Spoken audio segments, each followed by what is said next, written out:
متھرا کی شاہی عیدگاہ کا ایشو آ رہا ہے، بھوج شالہ کا ایشو آ رہا ہے، اور بھی کئی مسجدوں کے ایشوز کھڑے کیے گئے ہیں۔ ججمنٹ ہے وہ عورتوں کے مفاد میں یا عورتوں کی بھلائی کے لیے کیے گئے ہیں۔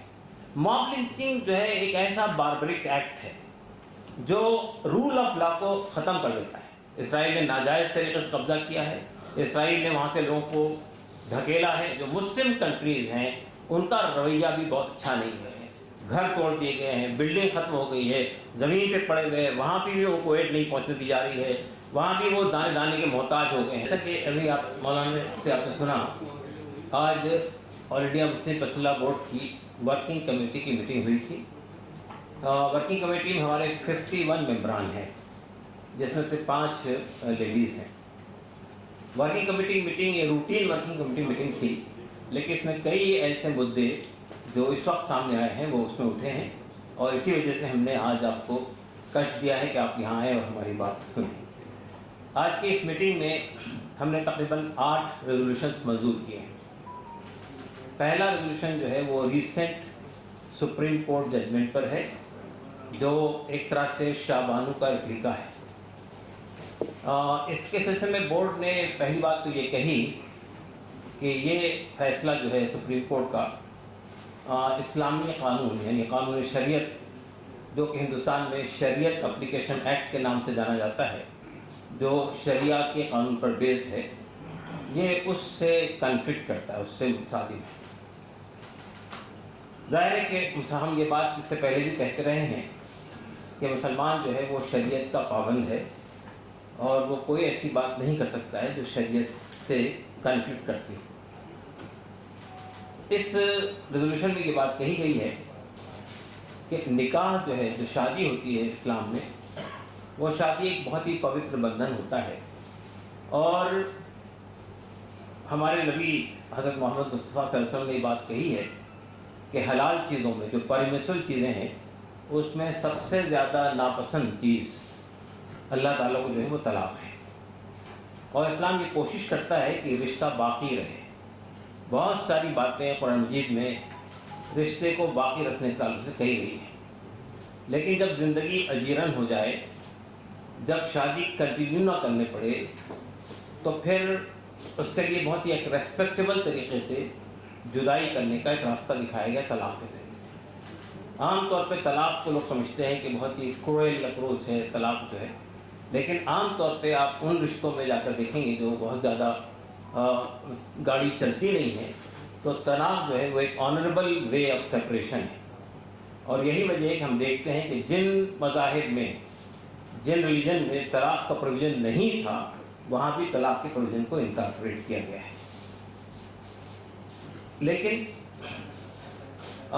یہ ہم نے یہ محسوس کیا ہے کہ ہندوستان میں ہندوؤں کے لیے ہندو کوڈ لا ہے، مسلمانوں کے لیے شریعت اپلیکیشن ایکٹ ہے، اور پھر آرٹیکل 25 میں کانسٹیٹیوشن میں ہم کو یہ آزادی دی گئی ہے کہ ہم اپنے مذہب کے مطابق زندگی گزاریں، یہ ہمارا فنڈامنٹل رائٹ ہے۔ سپریم کورٹ کے ججمنٹ میں یہ بات کہی گئی ہے کہ یہ ان دا انٹرسٹ آف ویمن ہے۔ یہ جو ججمنٹ ہے وہ عورتوں کے مفاد میں یا عورتوں کی بھلائی کے لیے کیا گیا ہے۔ ہمارا ماننا یہ ہے کہ اگر آپ رشتوں پہ، شادی بیاہ کے معاملات پہ غور کریں گے تو آپ محسوس کریں گے یہ ان دا انٹرسٹ آف ویمن نہیں ہے، بلکہ ہم محسوس کرتے ہیں کہ عورتوں کے لیے یہ ایک مصیبت بن جائے گا فیصلہ، اس لیے کہ اگر کوئی آدمی شادی کے بعد یا طلاق کے بعد بھی اگر اسے زندگی بھر مینٹیننس دینا ہے تو وہ طلاق کیوں دے گا؟ اور پھر رشتے میں جو تلخی پیدا ہو گئی ہے، جو بدمزگی پیدا ہو گئی ہے، وہ کنٹینیو کرے گی، تو اس کا سفر کون ہوگا؟ آپ اس میں غور کیجیے۔ تو ایک بات تو یہ ہے، ہم نے یہ بات کہی ہے کہ مسلم فیصلہ بورڈ کی ورکنگ کمیٹی نے پریزیڈنٹ آف بورڈ کو یہ اتھارٹی دی ہے کہ وہ لیگل کمیٹی سے کنسلٹ کر کے اس قانون کو، اس فیصلے کو کیسے رول بیک کیا جا سکتا ہے، اس پر کام کرے۔ دوسرا ریزولوشن جو ہے وہ یو سی سی کے بارے میں۔ آپ جانتے ہیں کہ ہمارا جو دیش ہے وہ multi religious, multi cultural country ہے۔ ڈائیورسٹی جو ہے یہاں کی وشیشتا ہے، اور ہم یہ محسوس کرتے ہیں کہ یعنی یونٹی ان ڈائیورسٹی کی بات ہم عام طور پہ کہتے ہیں، تو ہم نے اس کو انکریج کیا ہے، چاہے آپ لینگویج کی ڈائیورسٹی لو، کلچر کی ڈائیورسٹی لو، ریلیجن کی ڈائیورسٹی لے، یہ ہمارے دیش کی وشیشتا ہے اور اس کو ہمارے کانسٹیٹیوشن نے پرزرو کیا ہے۔ You C C us diversity کو ختم کرنے کی کوشش ہے، اور ہم یہ محسوس کرتے ہیں کہ یو سی سی جو ہے نہ صرف کانسٹیٹیوشن کی اسپرٹ کے خلاف ہے، بلکہ جو ریلیجس فریڈم ہم کو یہاں حاصل ہے اس کے خلاف بھی ہے۔ تو ہم نے یہ بات کہی گئی ہے کہ یو سی سی کے سلسلے میں اگر سینٹرل گورنمنٹ یا اسٹیٹ گورنمنٹ بھی کوئی بات طے کرتی ہے تو انہیں اس سے ریفرین کرنا چاہیے، اس سے اپنے آپ کو پرہیز کرنا چاہیے۔ اور ابھی جو اتراکھنڈ کا یو سی سی منظور ہوا ہے اس کو بھی اگر آپ دیکھیں گے، غور سے پڑھیں گے، تو آپ دیکھیں گے کہ بہت ساری ایسی چیزیں اس میں ہیں جو عام آدمی کو پریشان کرتی ہیں، کیونکہ ہم اس کو صرف یو سی سی کا نام دیکھتے ہیں، یونیفارم سول کوڈ، اور سمجھتے ہیں کہ صاحب اس کے اندر بہت لبرل اپروچ اختیار کیا گیا ہوگا اور بہت فائدے دیے گئے ہوں گے۔ ایسا نہیں ہے، بلکہ اس میں بالکل عام طور پر اس طرح کی جو کوششیں کی جاتی ہے وہ مذہب کے خلاف ہوتی ہیں، اور اس میں ایسے پروویژن ڈالے جاتے ہیں جو مذہب سے کنفلکٹ کرتے ہیں۔ تو ہم نے یہ فیصلہ کیا ہے کہ اتراکھنڈ کا جو یو سی سی ہے ہم اس کو چیلنج کریں گے، اور اس کی تیاری ہماری لیگل کمیٹی کر رہی ہے، بہت جلد ہم اس کو چیلنج کریں گے۔ تیسری بات ہمارے ریزولوشن میں اوقاف سے متعلق ہے۔ آپ جانتے ہیں کہ ہمارے دیش میں جو انڈاؤمنٹ ہے، مسلم انڈاؤمنٹ ہے، وہ اس کے لیے پارٹیشن سے پہلے ہی یہ قانون منظور ہو گیا تھا، اور پارٹیشن کے بعد اس میں بہت سارے امینڈمنٹ ہوئے ہیں، اور فائنلی 2013 میں جو امینڈمنٹ ہوا اور قانون منظور ہوا وہ آج وقف ایکٹ 2013 کہلاتا ہے۔ وقف ایکٹ جو ہے وہ جتنے ایسے انڈاؤمنٹ ہیں جو بہت سارے بزرگوں نے ہمارے ایسی لینڈ یا کوئی بھی چیز، چاہے وہ مسجد ہو، قبرستان ہو، گریو یارڈ ہو، یا اور کوئی چیریٹی کے لیے کیے گئے جو کام ہیں، اسپیسیفک طور پر کچھ خاص چیریٹی کے لیے لوگوں نے ایسے انڈاؤمنٹ بنائے ہیں۔ ایسے انڈاؤمنٹ کو پروٹیکشن حاصل ہے وقف ایکٹ سے۔ تو ہم یہ محسوس کرتے ہیں کہ لیکن اس کے باوجود بھی کہ وقف ایکٹ میں بہت کلیئرلی کہہ دیا ہے کہ ونس اے وقف آلویز اے وقف۔ وقف کا جو نیچر ہے اس کو آپ تبدیل نہیں کر سکتے، جس پرپس کے لیے بنایا گیا اسی پرپس پہ اس کی آمدنی کو خرچ ہونا چاہیے۔ لیکن ہم نے محسوس کیا کہ ہمارے دیش میں بہت ساری وقف پراپرٹیز پہ انکروچمنٹ ہوا ہے، بہت ساری جگہ پہ گورنمنٹ نے انکروچ کیا ہے، اور بہت ساری جگہ پہ پرائیویٹلی لوگوں نے انکروچ کیا ہے۔ تو ہمارا کہنا یہ کہ جہاں پر گورنمنٹ کے بڑے بڑے آفیسز موجود ہیں، ایسی جگہوں پر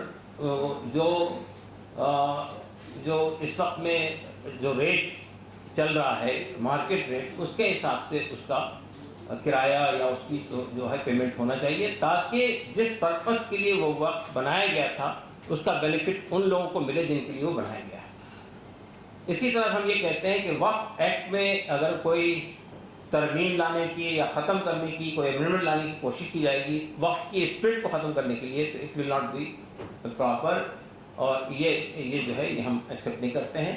اور اسی طرح سے اس میں وقف بورڈ ہے، وقف سروے ہے، وقف ٹریبونل ہے، ان کے جو فنکشنز ہیں اس کو ہم چاہتے ہیں کہ اس کو ریسٹور کیا جائے، اور اس میں کوئی تبدیلی کرنے کی کوشش نہیں کی جاتی۔ کوئی بھی وقف ایکٹ کو ختم کرنے کی کوئی کوشش ہوگی تو اٹ ول بی ہائیلی ڈپلوریبل۔ اس کے ساتھ ساتھ ہم نے جو وقف کے متولی حضرات ہیں، جو وقف کے کسٹوڈین ہیں، یا جو لوگ وقف کے مینجمنٹ کو دیکھتے ہیں، ان سے بھی یہ بات کہی ہے کہ وہ وقف کی جائیدادوں پہ ناجائز طریقے سے بینیفٹ حاصل نہ کریں۔ جس کام کے لیے وقف بنایا گیا اس کا بینیفٹ انہی لوگوں کو ملنا چاہیے۔ آپ جانتے ہیں کہ ہمارے دیش میں بابری مسجد سے پہلے 1991 میں، بابری مسجد کے ریولیوشن سے پہلے ایک قانون بنا تھا، ورشپ پلیسز ایکٹ 1991 کے نام سے، اور لوگوں نے یہ کہا تھا کہ Babri Masjid will be the last dispute in India on religious place. یہ ہم محسوس کر رہے تھے کہ اس میں یہی بات کہی گئی تھی پارلیمنٹ میں قانون بناتے وقت میں، ورشپ پلیسز ایکٹ آنے کے بعد اب کوئی نیا ڈسپیوٹ ورشپ پلیسز کے بارے میں اب نہیں پیدا ہوگا۔ ہم نے چین کی سانس لی تھی، ٹھیک ہے، بابری مسجد کا جو فیصلہ تھا ہم سمجھتے ہیں کہ فیصلہ سپریم کورٹ نے جو دیا ہے اس فیصلے کو ہم نے ایکسیپٹ نہیں کیا۔ یہ بات صحیح ہے کہ سپریم کورٹ جو ہے لاسٹ ریسورٹ ہے، اس کے بعد وہاں سے جو فیصلہ ہو جائے گا وہ فائنل فیصلہ ہوگا، لیکن آپ جانتے ہیں کہ سپریم کورٹ نے اپنے فیصلے میں بہت صاف طور پہ کہا تھا کہ بابری مسجد کسی مندر کو توڑ کے نہیں بنائی گئی. بابری مسجد وہاں جب وہاں پہ یعنی جو مندر کے جو کام آثار ملے ہیں وہ 400 سال پہلے کے ہیں. مندر میں جو مورتیاں رکھی گئی وہ غلط تھا، اسنویدھانک تھا. مسجد کا ڈیمولیشن اسنویدھانک تھا. یہ سب باتیں کہنے کے بعد فیصلہ ہمارے خلاف گیا ہے. یہ بات ابھی تک ہمارے سمجھ میں نہیں آ رہی ہے کہ جو کلیم تھا کہ یہ مندر کسی مسجد کو توڑ کے بنائی گئی، کورٹ نے اس کو ڈیمولش کر دیا. یہ کلیم تھا کہ مورتیاں پرکٹ ہوئی، کورٹ نے اس کو ڈیمولش کر دیا. پھر کورٹ نے جو ہے بابری مسجد کی شہادت کو، ڈیمولیشن کو غلط قرار دیا گیا، سنویدھانک قرار دیا گیا، شیمفل ایکٹ قرار دیا گیا. اس کے بعد بھی وہ زمین ان لوگوں کو دے دی گئی جو لوگ اس کے لیے رسپانسبل تھے. لیکن اب ہم نے یہ سوچا تھا کہ اب یہ ورشپ پلیسز ایکٹ آنے کے بعد اب کوئی نیا ڈسپیوٹ نہیں پیدا ہو. لیکن ہمیں یہ بڑا افسوس ہوتا ہے کہ اس کے بعد نئے نئے ڈسپیوٹ کھڑے ہو رہے ہیں. وارانسی کا گیان واپی مسجد کا ڈسپیوٹ آپ کے سامنے ہے.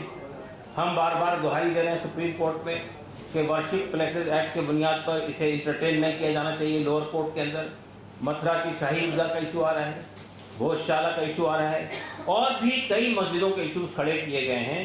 تو ہم سپریم کورٹ سے اپیل کر رہے ہیں بار بار کہ اور آپ کو یہ بات بھی ہم بتا دینا چاہتے ہیں کہ بابری مسجد کا جو فیصلہ دیا تھا سپریم کورٹ نے، اس نے بھی ورشپ پلیسز ایکٹ کا تذکرہ کیا تھا اور یہ کہا تھا کہ ورشپ پلیسز ایکٹ کی موجودگی کے بعد میں اب ہم سمجھتے ہیں کہ کوئی نیا ڈسپیوٹ اس ملک میں پیدا نہیں ہوگا. لیکن وہی سپریم کورٹ ہماری اپیلوں کو درکنار کر رہا ہے. ہم سپریم کورٹ سے گزارش کرتے ہیں، آپ کے مادھیم سے اپیل کرتے ہیں کہ supreme court worship places act کو لیٹرل اسپیڈ میں نافذ کرے. یہی کام سپریم کورٹ کی ذمہ داری بنتی ہے کہ اگر کوئی ڈسپیوٹ پیدا ہو رہا ہے تو اس کو ریزالو کرے. اسی طرح ہم یہ دیکھتے ہیں کہ یہاں دلی کے اندر جو لٹل زون ہے اس میں پہلے سنہری مسجد کو ٹریفک کا بہانہ بنا کر توڑنے کی کوشش کی گئی. کورٹ نے انٹروین کیا، وہ اس پہ اسٹے آ گیا. اسی طرح 6 اور مسجدیں ہیں. تو یہ چیزیں لگاتار ہوتی جا رہی ہیں. حالانکہ وہ ہیریٹیج بلڈنگس میں آتی ہے وہ جگہ، تو ہیریٹیج بلڈنگ کو بھی ڈسٹرب کرنا جو ہے وہ ہماری جو تاریخی وراثت ہے اس کو توڑنے کی کوشش ہے. ایک اور بات ہم یہ کہنا چاہتے ہیں، یہ آج ہمارے ریزولوشن میں بات کہی گئی ہے کہ یہ جو نیا ہمارا پارلیمنٹ کا الیکشن ہوا 2024 کا، اس سے یہ میسج تو بہت کلیئر ہے کہ ہمارے متداتاؤں نے یہ جو نفرت اور گھرنا کی فضا پیدا کی جا رہی تھی ملک میں، اس کے خلاف ووٹ دیا ہے، اس کو پسند نہیں کیا ہے. اور یہی وجہ ہے کہ آج بی جے پی جو ہے وہ مائنورٹی میں آ کر اس کو پھر این ڈی اے کے ساتھ مل کر حکومت بنانی پڑی. لیکن ہم یہ محسوس کر رہے ہیں کہ اس کے باوجود بھی جو موب لنچنگ کے واقعات تھے وہ کم نہیں ہو رہے، ختم نہیں ہو رہے. اور کئی ابھی تک کی 11-12 پلیسز کے اوپر میں پارلیمنٹ کا رزلٹ آنے کے بعد 11-12 پلیسز کے اوپر میں موب لنچنگ کے واقعات ہو رہے ہیں. موب لنچنگ جو ہے ایک ایسا باربرک ایکٹ ہے جو رول آف لا کو ختم کر دیتا ہے. ہمارے دیش میں قانون ہے، اگر کسی نے کوئی گناہ کیا ہے، مان لیجیے کسی نے کوئی گناہ کیا تو اس کی سزا دینے کا اختیار آدمی کو نہیں ہے. اس کی سزا دینے کا اختیار کورٹ کو ہے، اس کی سزا دینے اس پر کارروائی کرنے کا اختیار پولیس کو ہے. لیکن اگر ہم موب لنچنگ کو انکریج کریں گے تو پھر یہ مسئلہ صرف مسلمانوں تک محدود نہیں رہے گا. اور اب شروع ہو گیا ہے. جتنے کمزور لوگ ہیں، جتنے سپریس کلاسز کے لوگ ہیں، ان سب کے خلاف اس طرح کی کارروائی ہوگی. بہانے کچھ بھی ہو سکتے ہیں. تو ہم سمجھتے ہیں کہ موب لنچنگ جو ہے اس سے نہ صرف یہ کہ رول آف لا ختم ہو رہا ہے، قانون کی حکمرانی ختم ہو رہی ہے، بلکہ دنیا کے دیشوں میں بھی ہمارے دیش کی چھوی بہت بری طرح متاثر ہو رہی ہے. تو موب لنچنگ کے اس ایکٹ کو اسٹیٹ گورنمنٹ جہاں یہ کام ہو رہا ہے اور سینٹرل گورنمنٹ اس کو بہت سختی سے روکنا چاہیے، اور ان کے خلاف جتنے لوگ کلپریٹس ہیں اس کے اندر ان کے خلاف سخت کارروائی ہونی چاہیے، ایگزمپلری پنشمنٹ دینا چاہیے تاکہ یہ چیز کہیں اور ریپیٹ نہ ہو پائے. پھر ہم یہ بات کہتے ہیں کہ ہم ایک بہت بڑا ایشو انٹرنیشنل لیول پہ کھڑا ہوا ہے. وہ ایشو ہے فلسطین کا ایشو. فلسطین کے ایشو پہ ہمارے بورڈ کا اسٹینڈ، ہمارے کنٹری کا جو اسٹینڈ ہے بہت پہلے سے بہت کلیئر ہے. گاندھی جی پہلے آدمی تھے جنہوں نے یہ کہا تھا جس طرح برطانیہ برٹشرز کے لیے ہے اسی طرح فلسطین فلسطینیوں کے لیے ہے. اور اس وقت سے بھی آپ جانتے ہیں 92 تک کے ہم نے اسرائیل کو اپنا دودھاواس قائم نہیں کرنے دیا تھا. یہاں لیکن دودھاواس قائم ہوا، پہلے ڈپلومیٹک ریلیشنز بنے، اب ہمارے اسٹریٹجک ریلیشنز ہو گئے اسرائیل کے ساتھ. لیکن ابھی بھی ہمارے دیش کا پوائنٹ، ہمارے دیش کا جو وہ ہے اس پہ اسٹینڈ ہے وہ یہی ہے کہ ہم ٹو نیشن تھیوری کو سپورٹ کرتے ہیں. ہم فلسطین کی بھی ایک انڈیپینڈنٹ نیشن چاہتے ہیں اور اسرائیل کو بھی ہم اب منظور کرتے ہیں. حالانکہ ہم جانتے ہیں کہ اسرائیل اکوپنٹ ہے، اسرائیل نے ناجائز طریقے سے قبضہ کیا ہے، اسرائیل نے وہاں سے لوگوں کو دھکیلا ہے، اور جو لوگ اصل اکوپنٹ تھے، جو اصل وہاں کے رہنے والے تھے، ان کو دھکیلتے ویسٹ بینک اور غازہ کے اندر محدود کر دیا گیا، چھوٹے لینڈ کے اندر. اب وہاں بھی پچھلے 7 اکتوبر سے جو بمبارڈمنٹ ہو رہا ہے، آپ جانتے ہیں ہزاروں لوگ، ہزاروں بچے، چھوٹے چھوٹے بچے، نیو بورن بچوں کو شہید ہو رہے ہیں، گھر توڑ دیے گئے ہیں، بلڈنگ ختم ہو گئی ہے، زمین پہ پڑے ہوئے ہیں، وہاں پہ بھی ان کو ایڈ نہیں پہنچنے دی جا رہی ہے، وہاں بھی وہ دانے دانے کے محتاج ہو گئے ہیں. اور افسوس کی بات یہ ہے کہ دنیا کے بڑے دیش امریکہ، برطانیہ اور بھی یورپین کنٹریز جو ہے اس جرم میں، اس گھناؤنے جرم کے اندر ان کے ساجی بنے ہوئے، ان کا ساتھ دے رہے ہیں. بورڈ نے اس پر بھی بہت ہی تشویش کا اظہار کیا ہے، ہائیلی ڈپلور کیا ہے کہ جو مسلم کنٹریز ہیں ان کا رویہ بھی بہت اچھا نہیں ہے، وہ بھی اس کی گھرنانی کر رہے ہیں، وہ بھی اس کو روکنے کی کوشش نہیں کر رہے ہیں. اور پھر ہم نے بورڈ نے اس بات کو بہت زیادہ اپریشیٹ کیا ہے کہ دنیا کے ملکوں میں، امریکہ میں، برطانیہ میں، یورپ میں اور خود بھارت کے اندر ہمارے چھاتراؤں نے اور نوجوانوں نے بڑی ماترا میں یعنی باہر نکل کر جو ہے اس کے خلاف پروٹیسٹ کیا ہے، فلسطینیوں کے ساتھ میں سولیڈارٹی شو کی ہے. ہم ان کو اپریشیٹ کرتے ہیں. ہم اپنے دیش سے یہ گزارش کرتے ہیں کہ ہمارے جو اسٹریٹجک ریلیشنس ہیں، ہم جو ان کو ہتھیار یا دوسری چیزیں سپلائی کر رہے ہیں اس کو فوری بند کیا جائے. اسرائیل سے کہا جائے کہ وہ سیز فائر کرے، فوری طور پر غزہ سے ویکیٹ کرے، ویسٹ بینک میں جو ناجائز قبضے کیے اس سے ویکیٹ کرے، اور یونائٹڈ نیشن کے جتنے ریزولوشنس ہیں اس کو لیٹر اسپیڈ پہ مانے اور فوری طور پہ سیز فائر کرے. اور ہمارے دیش کو اس میں پیش رفت کرنی چاہیے، جیسا کہ ہم نے یوکرین اور رشیا کی جنگ میں انٹروین کر کے روکنے کی کوشش کی تھی، اسی طرح ہم کو آگے بڑھ کر اسرائیل کو روکنے کی کوشش کرنی چاہیے. اور اگر اسرائیل نہیں بات مانتا ہے تو اپنے ڈپلومیٹک ریلیشنز کے سلسلے میں ہم کو غور کرنا چاہیے. یہی آج کے ریزولوشنز ہمارے 6 بڑے ریزولوشن تھے جو ہم نے منظور کیے ہیں. اگر آپ کو اس پر کوئی سوال کرنا ہو تو ہمارے یہ 2 بزرگ اور ہماری 2 بہنیں یہاں بیٹھی ہوئی ہیں، آپ کے سوال کا ہم جواب دیں گے. حسن صاحب، آپ نے کہا کہ یہ جو سپریم کورٹ کا فیصلہ آیا ہے یہ مہیلا ورودھی ہے، اس کو کیسے جسٹیفائی کریں گے؟ کیونکہ سپریم کورٹ نے یہ کہا کہ جو بھی مہیلائیں ہوتی ہیں ان کا وواد ہو جاتا ہے، طلاق ہو جاتی ہے، تو ان کی کم سے کم گزارے کے لیے جو کماتی نہیں ہے، ہاؤس وائف ہوتی ہیں، تو اس سے ان کو فائدہ ہوگا. اس کو آپ کیسے کہہ سکتے ہیں کہ یہ مہیلا ورودھی ہے سپریم کورٹ کا فیصلہ، جس کو آپ لوگ ریورٹ کرانے کی کوشش کریں؟ میں چاہتا ہوں کہ ہماری مہیلا ہی بہن ہی جواب دے اس کا. میں سے مشاورت سے گزارش کرتا ہوں. نہیں کوئی بات نہیں، یہ سوالات ادھر ادھر ہوتے رہیں گے. اصل میں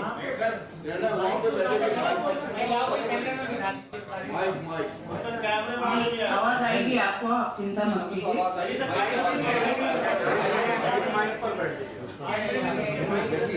کوئی بات بار اٹھنا پڑے گا.